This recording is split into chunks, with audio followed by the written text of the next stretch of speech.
ஐயே, நான் அப்போ மீனுக்கு வயிற்றுல இருந்து தான் பிறந்தேன். எனக்கு அம்மா மீன் அப்போ.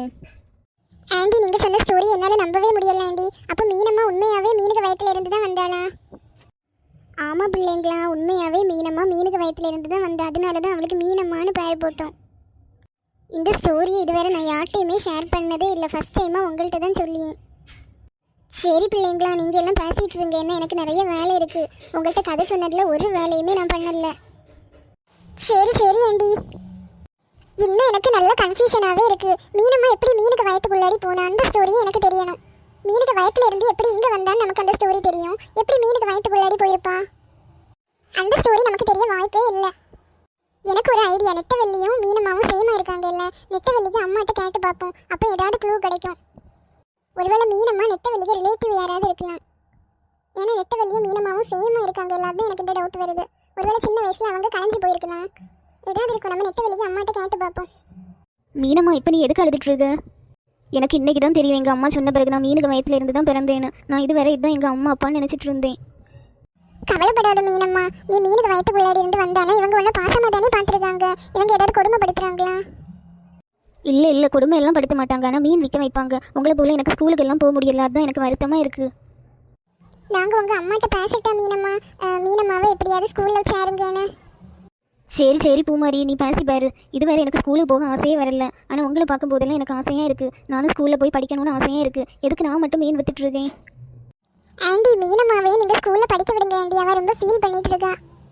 ஆமாம் ஆண்டி, இப்போ எல்லாருமே ஸ்கூலுக்கெல்லாம் போய் படிக்கிறாங்க. மீனம்மா மட்டும் ஏன் ஆண்டி மீன் வித்துட்டு இருக்கணும்? எனக்கு மீனம்மாவை ஸ்கூலை விட ரொம்ப பயம்.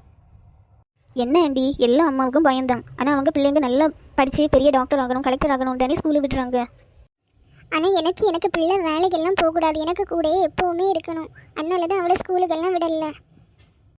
ஆண்டி, அட்லீஸ்ட் 12th ஸ்டாண்டர்ட் வேறையாவது மீனம்மாவை படிக்க விடுங்க ஆண்டி.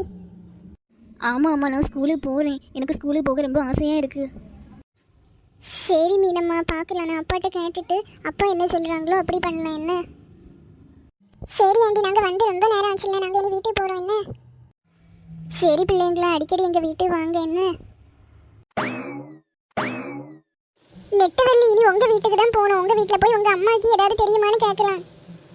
ஆனால் பூமாரி, எங்கள் அம்மாக்கு தெரிஞ்சிருக்க வாய்ப்பே இல்லை. அதுவும் நான் உங்கள் வீட்டுக்கு படிக்க வரேனுக்கும் சொல்லிட்டு வந்தேன். எங்கள் அம்மாக்கு மட்டும் நம்ம ஊர் சுத்த போனதெல்லாம் தெரிஞ்சுன்னா எனக்கு ஒன்றே போட்டுருவாங்க. நெட்டவெள்ளி, உங்கள் அம்மாட்ட சும்மா கேட்டு பார்க்கலாம்.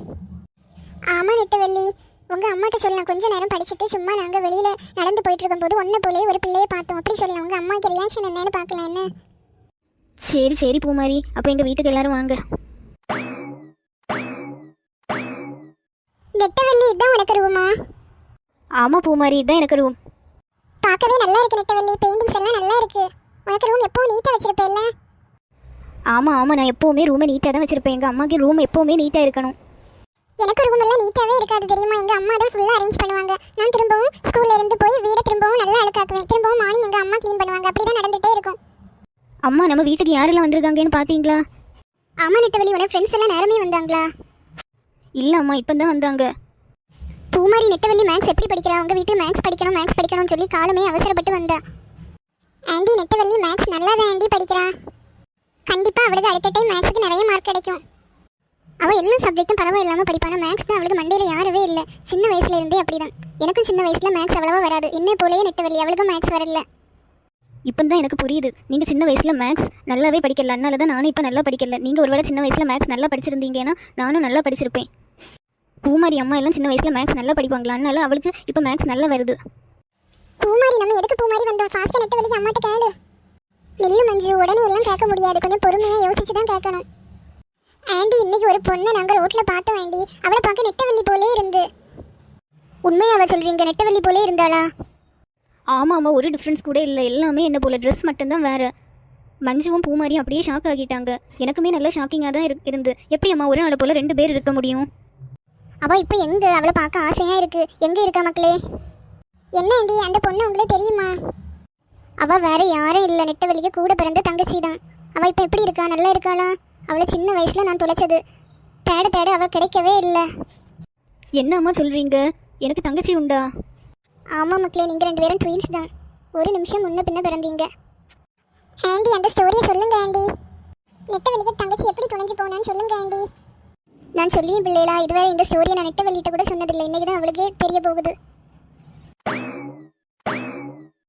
எனக்கு ரெட்டை பிள்ளைங்க பிறந்ததும் நான் ரொம்ப சந்தோஷப்பட்டேன். எனக்கு பிள்ளைங்கன்னா அப்படி பிடிக்கும். அதுவும் பொம்பளை பிள்ளைங்கன்னா ரொம்ப ரொம்ப பிடிக்கும். ஒருத்திக்கு நெட்டவள்ளினும் இன்னொருத்திக்கு சின்ன பொண்ணுன்னு பேர் வச்சேன். நீங்கள் 2 பேரும் சின்ன வயசுலேயே ரொம்ப குறும்பு பண்ணுவீங்க. 2 பேருக்கும் ஒத்தே போகாது. ஃபுல்லாக சண்டை போட்டுகிட்டே இருப்பீங்க. எனக்கு பொம்மை, எனக்கு தான் பொம்மை. ஐயோ, உங்கள் சண்டை இப்போமே தொடங்கியாச்சா? பிறந்ததுலேருந்து இது வரை சண்டை தான். நானும் வளர வளர சண்டை தீரும்னு நினச்சேன். இப்போ 7 மாதம் ஆகுது. 7 மாதத்துல எப்படி சண்டை போடுவீங்க? இனி வளர வளர இந்த வீட்டில் என்ன எல்லாம் நடக்க போகுதோ? என்ன கவிதா, பிள்ளைங்களை ஃபுல்லாக திட்டிகிட்டே இருக்க? 7 மாதத்துலேயே 2 பிள்ளைங்களும் நல்லா சண்டை போட்டுகிட்டே இருக்காங்க. இன்னும் நிம்மதியாக வேலை பண்ணவே விடல. எதுக்கு எடுத்தாலும் சண்டை. ஒருத்தி எடுக்கியே தான் இன்னொருத்திக்கு வேணும். பிள்ளைங்கன்னா அப்படி தான் இருப்பாங்க. இனி வளர வளர சரியாகிரும். எல்லாரும் சின்ன வயசில் சண்டை போடாமல் இருப்பாங்க. வளர வளர தான் சண்டை போடுவாங்க. இந்த பிள்ளைங்க சின்னதுலேயே சண்டை போடியாங்க. வளர வளர இனி என்ன எல்லாம் பண்ண போகிறாங்களோ?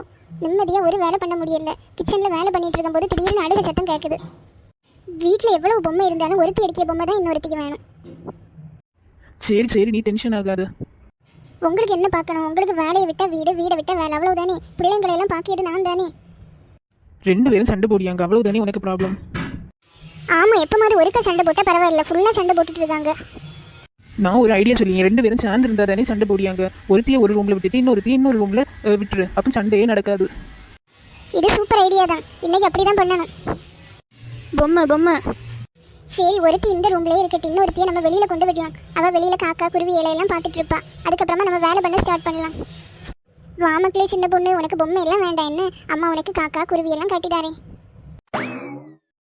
நானும் பிள்ளையை எடுத்துட்டு வீட்டுக்கு வெளியில் காக்கா குருவி காட்டி கொடுக்க கொண்டு போனேன். மக்களே, சின்ன பொண்ணு இங்கே அமைதியாகவே இருக்கணும் என்ன? மக்களே, வெளியில் காக்கா குருவி எல்லாம் வரும். அதை பார்த்துட்டே இருக்கணும். புஷ்பாக்கா வாங்கக்கா வாங்க. ஆமாம், என்கிட்ட இருந்து 10 பவுன் நகை அப்போவே வாங்கினேன். வாங்கி 5 வருஷத்துக்கு பக்கத்தில் ஆகுது. இன்னும் திருப்பி தரவே இல்லை. அதை வாங்கலாம் தான் வந்தேன். அக்கா, இப்போ கொஞ்சம் கஷ்டத்தில் இருக்கும். இப்போ தானே குழந்தையெல்லாம் பிறந்திருக்கு. இனி 2 வருஷம் தாண்டி கண்டிப்பாக தரலாம் அக்கா. நான் எப்போ உன்கிட்ட நகை கேட்டாலும் 2 வருஷம் தாண்டி தரலான்னு சொல்லுவேன். உன்னை அடுத்த மாதம் தரலான்னு சொல்லுவேன். ஆனால் இதுவரை நீ தரவே இல்லை. உங்கள் வீட்டில் மட்டும் கஷ்டம் இல்லை, எல்லாருக்கும் வீட்லேயும் கஷ்டம்தான். சரி, நான் இன்னும் 5 மாதம் கழிச்சு வருவேன். அப்போ கண்டிப்பாக தரணும். அக்கா, 5 மாதத்தில் எப்படி தர முடியும்னு தெரியல. 2 வருஷத்தில் கண்டிப்பாக தந்துடலாம். குழந்தைய வெளியில் போட்டுட்டு எங்கே போகிறான்? பிள்ளைக்கு மேலே ஒரு அக்கறையே இல்லை. அவள் நகை தாரது வரை நம்ம இந்த பிள்ளையை வச்சுருப்போம். அப்போ தான் சீக்கிரமாக நகையை தருவா. பாட்டி பாட்டி. நான் பாட்டியா? என்ன ஆன்ட்டின்னு தான் கூப்பிடணும். உனக்கு அம்மா நகை தாரது வரை நீ எங்கள் வீட்டில் தான் இருக்கணும். மக்களே, இந்த எபிசோடோட கண்டினியூஷனை நாளை பார்க்கலாம் மக்களே. இந்த வீடியோ பிடிச்சிருந்தா லைக் பண்ணுங்கள், ஷேர் பண்ணுங்கள், மறக்காம இந்த சேனலை சப்ஸ்கிரைப் பண்ணுங்கள் மக்களே. நம்ம நாளை பார்க்கலாம் மக்களே. Tata, bye by.